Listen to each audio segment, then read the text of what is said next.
aravuga ngo mwese abarushe n'abaremerewe. Ntiyavuze urwego rw'umuruho, yavuze abarushe gusa. Umuruho uwo ari wo wose ufite, waba uruhijwe no kurira, waba uruhijwe n'urushako, waba uruhijwe n'urubyaro, waba uruhijwe n'amashuri, waba uruhijwe n'ubushomeri, waba uruhijwe n'ubuzima utuyemo ubwo aribwo bwose, uruhijwe n'uburwayi, ngwino Yesu we arakuruhura. Yesu atugirira ubuntu cyane. Yesu yiteguye, aravuga ngo bana banjye mufite ibyo kurya, baramusubiza ngo ntacyo dufite.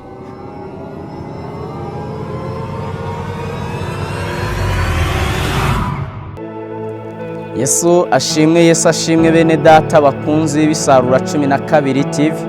Nongeye kubasuhuza, amahoro y'Umwami Yesu nabe muri mwe. Nshuti zanjye muri mande zitandukanye z'isi, abari Burayi ndabasuhuje, namwe abari muri Amerika namwe mwese ndabasuhuje, abari ku mugabane wa Aziya ndabasuhuje, abari iwacu mu mugabane wa Afurika namwe ndabasuhuje, Abanyarwanda ndetse n'abaturanyi bacu babugufi mwese ndabasuhuje, amahoro y'Umwami Yesu nabe muri mwe. Uyu munsi tugarutse kugira ngo tuganire ijambo ry'Imana.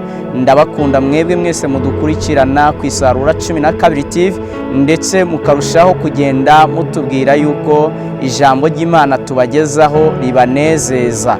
Iyo mutubwiye kuriya birushaho kuduha imbaraga no gusenga kugira ngo turusheho kumenya ijambo ry'Imana, tukamenya n'icyo Imana ibashakaho mu gihe cya none. Yesu abiteho cyane kandi abahe umugisha. Reka rero dutangire dusenga Imana, hama ubundi tuganire ijambo ry'Imana Uwiteka aduhaye muri iki gihe cya none. Twumve icyo Imana idushakaho, twumve icyo Imana itubwira kandi ivugana natwe. Mwese Yesu abahe umugisha. Mana, mu izina rya Yesu Kristo w'i Nazareti, Imana y'amasezerano, Imana iriho, nongeye gusenga mu izina rya Yesu, senga nsebera buri muntu wese udukurikiranye ku Isarura 12 TV. Mu mbaraga n'umwuka wera turasenze kugira ngo ubutumwa bwiza bw'ijambo ryawe tugiye gutambutsa kano kanya bugire imbaraga zo kurema ibitariho kugira ngo bibeho. Mu mbaraga n'umwuka wera, iyi butumwa bw'ijambo bugire ibyo busenya umwanzi yubatse ku buzima bw'abantu b'Imana. Ineza y'Imana n'urukundo rw'Imana biboneke. Twatuye umugisha, twatuye amahoro, twatuye umunezero bibonerwa muri Kristo Yesu. Mwami, turagushimiye kuko uri Imana isumba byose, Imana ifite imbaraga. Ngaho rero nudufashe kandi uturwaneho mu izina rya Yesu, amen. Bakundwa bene data nshuti z'umusaraba, ndagira ngo dusome ijambo ry'Imana tujye gusanga no mu butumwa bwiza bwa Yesu Kristo uko bwanditswe na Yohana igice cya 21. Turasoma duhereye ku murongo waho wa 3. Turaba turi ku ntego ivuga ngo aho Yesu yageze ibintu birahinduka. Aho Yesu yageze ibintu birahinduka, niyo ntego y'ijambo tujye kugenderaho. Aho Yesu yageze ibintu birahinduka. Yesu nagera mu buzima bwawe abihindure. Reka dusome ijambo ry'Imana. Havuze ngo iki ku murongo wa 3 w'igice cya 21 mu butumwa bwiza bwa Yesu Kristo uko bwanditswe na Yohana. Haravuze ngo nuko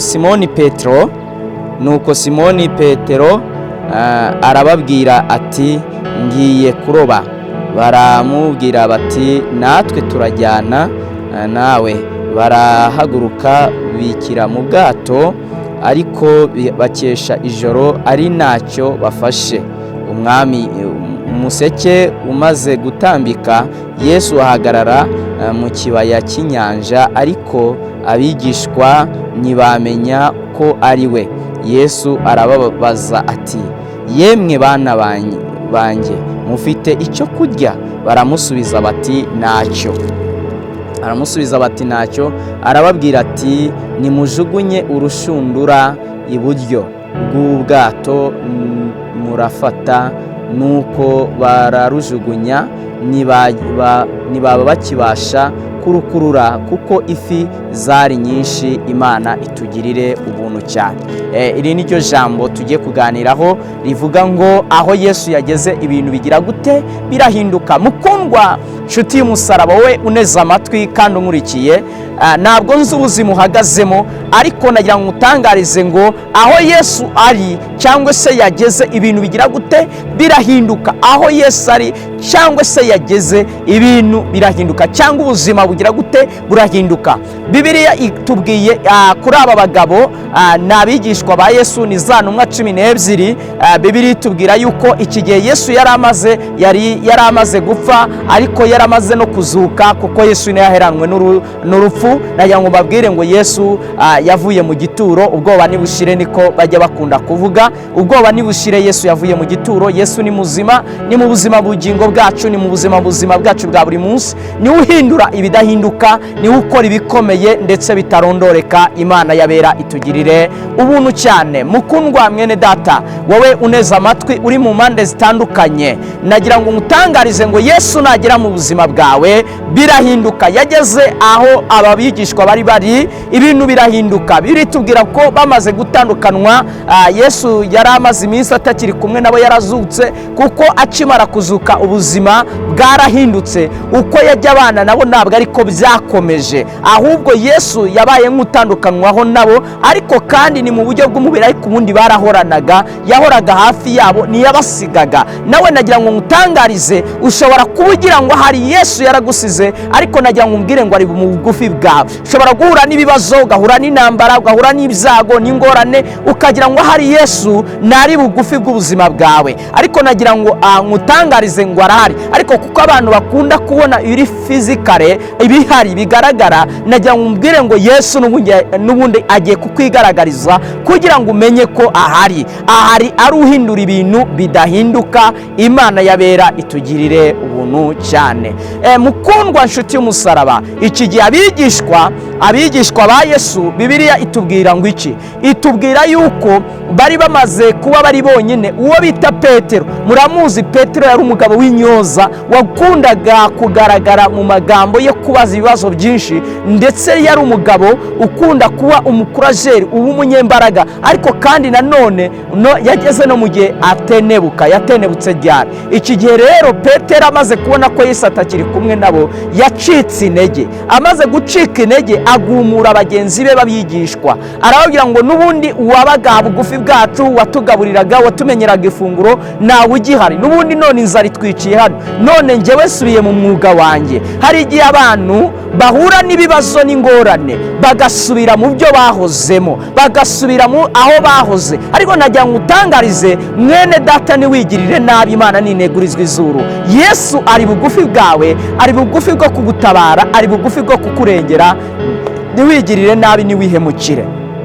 Bibiliya iratubwiye ngo nuko Yesu ngo Petero arangije arababwira ngo ngewe nisubiriye ku nyanja, nsubiye kuroba. Biratubwira ngo n'abandi bigishwa baramubwira ngo natwe turajyana nawe, ngo nuko barahaguruka. Bibiliya yavuze ngo nuko bikira mu bwato bose, ngo baragenda binjira mu bwato, bajya ku nyanja, bajya kuroba. Ngo ariko bagezeyo, ngo bajugunya urushundura rwabo bararoba, ngo ariko bararikesha, bakesha ijoro, ari nta kintu bagize gute bafashe. Mwene data, ikomeze kuri Yesu, kuko nta handi ushobora kurongera uretse muri Kristo gusa. Niho hari amahirwe yo kuronka ibyo udafite, niho hari amahirwe yo gusingira ibyo udafite. Yesu naba ari mu buzima bwawe, azahindura ubuzima bwawe buhinduke pe. Niwe izere Yesu gusa, ajya bihindura. Bibiliya iratubwiye ngo nuko ngo bakesha ijoro, ari ntacyo bagize gute bafashe. Ngo nuko Yesu ngo araza ahagarara mu kibaya cy'inyanja, ngo nuko abigishwa ntibamenye ko ari Yesu wahageze. Hari igihe Yesu aza mu buzima bwawe, ntuzanamenye ko yahageze. Benshi abantu iyo Yesu ari mu buzima bwabo ntibabimenya, ahubwo babibwirwa n'imirimo cyangwa se ibitangaza agira gute akora. Ariko n'ubundi Yesu ubwo ari mu buzima bwawe, hari imirimo itangaje agiye gukora, kugira ngo ibitahindukaga bigire gute bihinduke. Imana yabera itugirira ubuntu cyane. Ndagutangarize aho uherereye, ushobora kuba uri mu bihugu bya kure, ariko warageze uzi ko bizahinduka, bikaba bitahinduka. Yesu agusanzeyo, aje guhindura ubuzima bwawe. Ushobora kumaza igihe uri mu buzima wari uzi ko bigiye guhinduka, ariko ukaba byaranze. Ushobora kuba warasenga uvuga ati Imana numpa akazi, hari ibizahinduka. Uyu munsi ukaba ufite akazi ariko ubuzima bukaba bwararushijeho kuba bubi. Nagira ngo utangarize ngo Yesu yiteguye kugira ngo abuhindure, agutabare, agukure muri ako kaga, agukure muri ayo makuba, agukure muri ayo marira. Witinya, wigira ubwoba. Yesu ni umutabazi, Yesu ni umurengezi ndetse ni umukiza. Imana yabera itugirire ubuntu cyane. Nagira ngo umbwire ngo Yesu yigeze agera ku murwayi wari uri ku kidendezi cy'i Besayida. Ubutumwa bwiza bwa Yesu Kristo ko bwanditswe na Yohana ibice 5 umurongo wawo wa 5 birivuga ko ahageze ngo amenya yuko umuntu amaze igihe ari aho ngaho arwaye, ngo nuko aramubaza ngo ukeneye ko ngungirirane. Undi ararondogora amubwira ngo nta kindi, nta muntu mfite unjugunyamo, mbese atanga impamvu nyinshi zitandukanye. Ariko Yesu yageze ahantu uko yaje agusanga ntabwo ariko agusiga. Niba Yesu agusanze urwaye aragusiga uri muzima. Niba agusanze ukennye aragusiga agukuye muri ubu bukene, uri mu buzima bwo kwikenura umeze neza cyane. Niba agusanze urira aragusiga useka. Niba agusanze umutima wawe uguhagazemo aragusigana umutima utuje. Ntago Yesu uko agusanze ariko agusiga, hari ibintu ahindura. Yesu aje mu buzima bwawe. Muntu w'Imana, tangariza umutima wawe, tangariza imibereho yawe, yibwire ngo Yesu yahageze. Ahageze aje guhindura ibidahinduka, ahageze aje gukora ibikomeye, ahageze aje gukora ibintu bidasanzwe. Niko yageze mu bigishwa biramera ngo nuko ntibabimenya ko yahageze, ngo ariko arangije arabahamagara arabaza ngo none bana banjye, ese mufite icyo kurya? Nkunda Yesu avuga neza. Yesu yageze mu buzima bwawe arabaza kugira ngo amenye uko wiyumva, yumva uko wiyumva nuko uvuga. Aravuga ngo ese bana banjye mufite icyo kurya? Yesu nakubaza umusubize, nakubaza numujyane umujunjo, ngo niko nsigaye numva bavuga ngo nukujyana umujunjamo. Mbene data ntuceceke, Yesu mubwire ikikubabaje cyose mu izina rya Yesu. Umuririmbyi yaravuze ngo bwira Yesu byose ibikurusha ndetse n'ibikugora, ngo ni inshuti yawe, ngo amara agahinda kandi none wirira. Yesu ageze mu buzima bwawe arabaza ngo bana banjye mufite icyo kurya? Baramusubiza ngo ntacyo dufite. Mwene data mukundwa, ese wowe ubayeho ute? Ubuzima uhagazemo bumeze gute? Bwira Yesu uko umerewe. Yesu ari kukubaza ngo ese mwana we umerewe ute, umeze ute? Yesu niwe wavuze muri Matayo 11:28 arahamagara avuga ngo mwese abarushe namwe abaremerewe nimuze munsange ndabaruhura. Ahamagara abarushe, ntiyahamagaye mu nzego, yahamagaye urushe. Ushaka ubukomeye urushe, ngwino arakuruhura. Ushaka uba woroheje urushe, ngwino arakuruhura. Ushaka uba ufite cyangwa se udafite urushe, ngwino Yesu arakuruhura. Iyo ageze mu buzima bwawe aguhamagaye asiga bihinduye mu izina rya Yesu. Aravuga ngo mwese abarushe n'abaremerewe. Ntiyavuze urwego rw'umuruho, yavuze abarushe gusa. Umuruho uwo ari wo wose ufite, waba uruhijwe no kurira, waba uruhijwe n'urushako, waba uruhijwe n'urubyaro, waba uruhijwe n'amashuri, waba uruhijwe n'ubushomeri, waba uruhijwe n'ubuzima utuyemo ubwo aribwo bwose, uruhijwe n'uburwayi, ngwino Yesu we arakuruhura. Yesu atugirira ubuntu cyane. Yesu yiteguye arabaza ngo bana banjye mufite icyo kurya? Baramusubiza ngo ntacyo dufite. Arababwira ngo ngaho nimujugunye urushundura iburyo bw'ubwato. Bene data bakundwa, jugunya urushundura rwawe, Yesu arabikwemereye. Noneho Yesu yemeye kurujugunya. Yesu niba ari urushundura rw'ubucuruzi, genda urujugunye, Yesu arabikwemereye. Niba ari urushundura rwo gushaka no kudepoza, genda ubikore, noneho Yesu arabyemeye. Yesu akwemeye kujugunya urushundura rwawe iburyo bw'ubwato. Imana itugirire neza. Yesu akwemereye ko warujugunya kandi uzaronka amafi menshi mu izina rya Yesu. Ngo nuko akirujugunya, ngo bakirujugunya, ngo nuko ntibaba bakibasha gukura urushundura kuko ifi zari zibaye nyinshi. Yesu, ijambo rya Yesu gusa rimwe ringana no gusubizwa ibyifuzo byawe byose. Yesu navugana n'ubuzima bwawe, wizere yuko utabawe, wizere yuko usubijwe, wizere yuko urengewe, wizere yuko ubuzima bwawe abuhinduye mu izina rya Yesu. Yesu navugana nawe ibintu birahinduka, ntabwo uko byari biri ariko biguma kumera. Yesu avuganye n'ubuzima bwawe, aravuze ngo ese ufite icyo kurya? Subiza. Ngo barasubiza ngo ntacyo bafite. Ngo nuko arabya ngo ngaho nimujugunye urushundura rwanyu iburyo bw'ubwato. Ngo nuko bararujugunya. Umvira Yesu. Yesu navugana nawe umwumvire. Ubutumwa bwiza bwa Yesu Kristo uko bwanditswe na Yohana ibice 2 umurongo waho wa mbere. Iyo usomye tuhasanga inkuru z'abikana y'i Galileya. Ni igihe ku mugabo bita Natanayeli hari habaye ubukwe. Kwa Natanayeli hari habaye ubukwe, ngo ubukwe bwabaye ngo batanze ibyo kunywa birabashirana. Bimaze kubashirana, Bibiliya igaragaza yuko Mariya ngo yinjiye mu gikari, ngo abwira abanyagikari, arababwira ngo icyaza kubabwira Yesu mu gikore. Ngo nawe arangije arasohoka agenda abwira Yesu, arababwira ngo none vino ko zashize. Yesu aramubaza ngo none mubyeyi tubigendanemo dute ko igihe cyanjye kitaragera? Igihe cya Yesu iyo kitaragera nibyemera, ariko igihe cye kigeze. Ariko araguteguza, ndaguteguza nkubwira ngo icyo Yesu akubwira bari cyo ugira gute ukore. Ngo nuko Yesu yinjira mu gikari, birabo ngo hari intango 6 zagenewe kweza umuhango wa Yuda nk'uko waruri. Ngo nuko arangije arabya ngo nimudaha amazi mwuzuza izo ntango. Barayadaha buzuza izo ntango. Ngo arangije arabya ngo nimudahe mushire umusangwa mukuru. Ngo nuko baradaha bashira umusangwa mukuru. Bene data najya ngo babwire ngo aya ni amazi yahindutse vino, yahindutse divayi, yahindutse icyo bari bakeneye. Ngo bashira umusangwa mukuru ngo anyweyeho. Aravuga ngo noneho ndatangaye, abantu batangiza inzoga, batangiza vino zibishe bagaheruka iziryoshye, naho mwebwe mutangiza ibibishe mugaheruka ibiryoshye. Bene data bakundwa, Yesu ahindura ubuzima, nubwo ari bubisha buhindura buzima. Natanayeli uyu nguyu ni Natanayeli wari wabanje gushidikanya, abaza ngo mbese Nazareti hari icyiza cyahaturuka,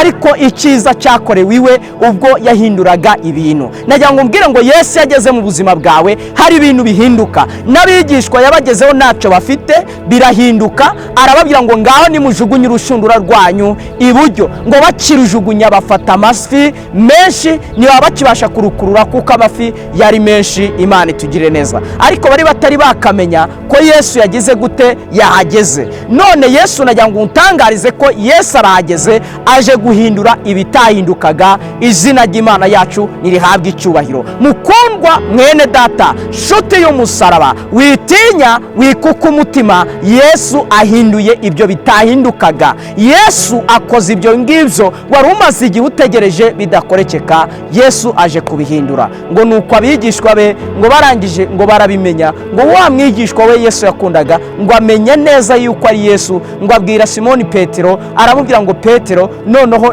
ni databuja ni Yesu. Ngo nuko Petero agira ubwoba ngo akenyera umwitero we kuko yari yambaye ubusa ngo yiroha mu bwato. Bakundwa mwene data, Petero yari yamaze kwiyambura, yiyambuye icyizere, yiyambuye kwizera, byose yiyambuye. Ariko Yesu yahageze abantu barafatisha kandi bakanongera bakambara kuko Yesu aba yahageze. Mukundwa mwene data, witinya kandi nukuka umutima. Yesu aje guhindura ibitahindukaga. Niyo ntego y'ijambo twari turiho. Yesu yageze mu buzima bw'umuntu ahindura ibitahindukaga. Imana itugirire neza. Rero Imana ibaho umugisha. Nari ngutangarije ngo humura, ubuzima ubwo ari bwo bwose urimo Yesu aje kubihindura. Reka dusenge. Wowe waruneza amatwi, izere, zamura kwizera kwawe, hama dusengana Imana mu mbaraga n'umwuka wera. Mana mu izina rya Yesu Kristo umucunguzi n'umukiza wacu Yesu, ndagushimiye kuko uri Imana y'amasezerano, Imana y'imigambi myiza, Imana ivuga bikaba ndetse yategeka bikanakomera. Ndasengeye uyu mwene data, nawe ashobora kuba ameze nk'aba bigishwa ba Yesu barekesheje ijoro ari ntacyo bafata, ariko ngo Yesu ahageze akihagarara mu kibaya cy'iyo nyanja, akibaza ngo bana banjye mufite icyo kurya, bakimusubiza ngo ntacyo dufite, akibabwira ngo nimujugunye urushundura iburyo gusa. Ibintu byarahindutse biremera. Uyu mwene data nawe amaze igihe muri ubu buzima ari kuri iyi nyanja, arimo agerageza, arimo aroba, ariko byaranze. Uhereye nonaha, umuririmbyi umwe yaravuze ngo wirira wirira, ifi yawe ntawe uzayiroba, ngo naho abarobyi baba benshi mu kiyaga, ngo ifi yawe ntawe uzayiroba. Ndasenze mu izina rya Yesu, ifi ya mwene data amaze igihe agerageza kuroba ariko byaranze, ndamusengeye mu butware n'ubushobozi bw'Uwiteka Imana isumba byose, ibi bitahindukaga n'ibihinduke, kuko tumenye ko Yesu yageze ahantu. Aho Yesu yageze ibintu birahinduka. Aho Yesu yageze, iyo ageze mu bashonje birahinduka bakarya, iyo ageze mu bambaye ubusa birahinduka bakambara, iyo ageze mu barwayi birahinduka bagakira, iyo ageze mu barira birahinduka bagahuzwa. Mu izina rya Yesu nibihinduke mu buzima bw'aba bantu. Ndasenze ngo umugisha n'imbaraga zima telebone shini winima wezande wini fada wasiri wirigo, mu izina rya Yesu Kristo w'i Nazareti. Ukuboko kwa Kristo Yesu ni kumubonekeho, kandi amahoro n'umugisha w'Imana biboneke kuri mwene data waruneza amatwi. Ni mu izina rya Yesu Kristo mbisabye nizeye, amen. Yesu abahe umugisha. Ndabakunda nshuti z'umusaraba. Shalom, murakoze cyane.